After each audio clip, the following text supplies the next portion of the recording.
শাকিব খানকে তার নতুন সিনেমার জন্য শুভেচ্ছা জানালেন অপু বিশ্বাস। তিনি বললেন, তোমার এই দক্ষতা দিয়ে বাংলাদেশ সিনেমা ইন্ডাস্ট্রিকে এতদিন ধরে ধরে রেখেছো, এর জন্য তোমাকে অনেক অনেক শুভকামনা।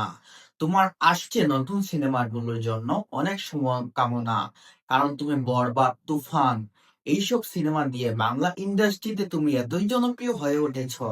বাংলা সিনেমা ইন্ডাস্ট্রি কখনো এত টাকা চোখেও দেখেনি।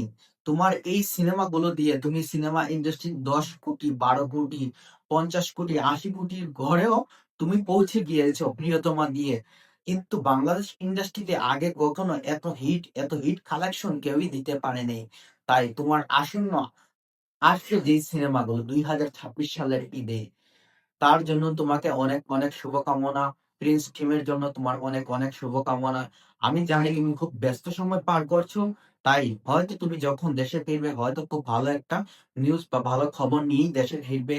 তাই তোমার জন্য রয়েছে আমার পক্ষ থেকে অনেক অনেক শুভকামনা, প্রিয় সাকিব, আমার প্রাণের সাথী।